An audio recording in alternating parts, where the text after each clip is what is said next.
Hi friends, அண்ணா சீரியலில் இன்றைக்கான episode ப்ரோமோவில் என்ன நடக்க போகுதுன்னா, ரத்னா வெங்கடேஷ் கிட்ட நான் உங்கள் மாமா கிட்ட சொல்லிட்டு தான் இங்கே வந்தேன்னு சொல்ல அவர் நம்ப மாட்டேங்கிறாரு.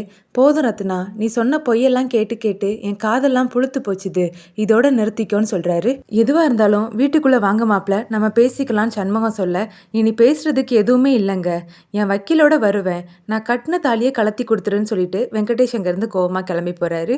வெங்கடேஷோட மாமா நடந்தது எல்லாத்தையுமே சவுந்தரபாண்டி கிட்ட சொல்ல அதை கேட்டு அவர் ரொம்பவே சந்தோஷப்படுறாரு. பாத்தியால சனியா, இந்த முருகன் என் கூட தான் இருக்கான், என் அப்பன் முருகன் எனக்கு மட்டும்தான் துணையா இருக்கான்னு சொல்றாரு. காசு இருக்கிறவங்க பக்கத்துல தான் கடவுள் கூட துணையா இருக்கிறாரு ஐயா. எனக்கெல்லாம் இப்போ கடவுள் இருக்கிறாரா என்னன்னு கூட சந்தேகமா இருக்குது. ஆனா ஒன்று மட்டும் சொல்லிக்கிறேன் ஐயா, சூடாமணியோட சாவுக்கு நீங்க தான் காரணம்னு எக்காரணம் கொண்டும் அந்த சண்முகத்துக்கு தெரியாம பார்த்துக்கோங்கன்னு சொல்ல சவுந்தரபாண்டி அவர் மறைச்சு வச்சிருந்த கத்தியை வெளியே எடுக்கிறாரு.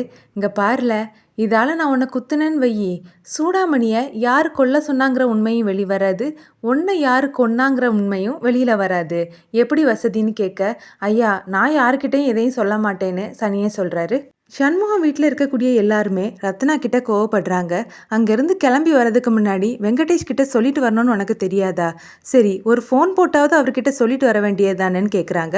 ரத்னா அழுதுட்டு இருக்காங்க. அப்புறமா பாக்கியம் சண்முகத்துக்கிட்ட, இங்கே பார்ல சண்முகம், காலையில் பரணியும் நீயுமாட்டு மாப்பிள்ளை கிட்ட போய் சமாதானமாக பேசிட்டு வாங்கன்னு சொல்கிறாங்க. அதெல்லாம் ஒன்றும் தேவையில்லைண்ணே, நீ எனக்காக யார்கிட்டையும் போய் கெஞ்சிட்டு இருக்க வேண்டாம், அவருக்கு தேவைன்னா என்னை வந்து கூட்டிகிட்டு போகட்டும்னு ரத்னா சொல்ல பரணி அவங்க கிட்ட கோவப்படுறாங்க.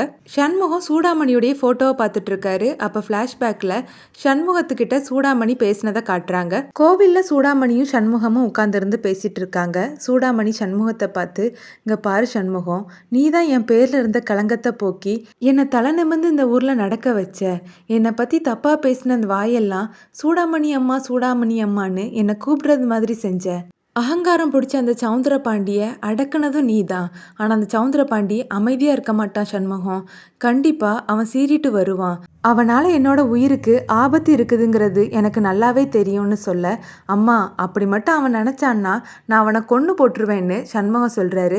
அவசரப்பட்டு அப்படியெல்லாம் செஞ்சிடாத ஐயா, எப்படி நான் இல்லாமல் இந்த பிள்ளைங்க எல்லாரையும் நீ அம்மாவாக இருந்து வளர்த்தியோ அதே மாதிரி நான் இல்லாமல் போனாலும் அம்மாவாக இருந்து நீ அவங்கள நல்லபடியாக பார்த்துக்கணும்னு சொல்கிறாங்க. இது எல்லாத்தையுமே ஃப்ளாஷ்பேக்கில் யோசித்து பார்த்துட்டு சண்முகம் சூடாமணி ஃபோட்டோவை பார்த்து பேசுகிறாரு. உனக்கு கொடுத்த வாக்கை கண்டிப்பாக நான் காப்பாற்றுவேம்மா, தங்கச்சிகளுக்கு எது நல்லதோ நான் அவங்களுக்கு அதை செஞ்சு கொடுப்பேன்னு சொல்லி பேசிட்டு இருக்கிறத பரணியும் கவனிக்கிறாங்க. காலையில பரணி ஒரு லெட்டரோட வந்து வீரா கிட்ட சண்டை போடுறாங்க. ஏண்டி இந்த உண்மையை மறைச்சேன்னு கேட்க எல்லாரும் வந்து என்ன ஆச்சுதுன்னு கேட்குறாங்க.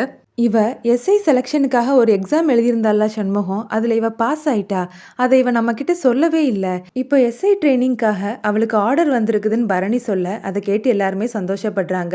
இப்போ இந்த வீடு இருக்கக்கூடிய நிலமையில எனக்கு இதெல்லாம் தேவையில்லை, அடுத்த தடவை எக்ஸாம் எழுதிக்கலாம், நான் அப்புறமா ட்ரைனிங்க்கு போய்க்கிறேன்னு வீரா சொல்கிறாங்க. உன்னை போலீஸ் ஆக்கணுங்கிறது அம்மையோட கனவும் கூட, அதனால இந்த ட்ரைனிங்க்கு நீ போன்னு சண்முகம் சொல்கிறாங்க.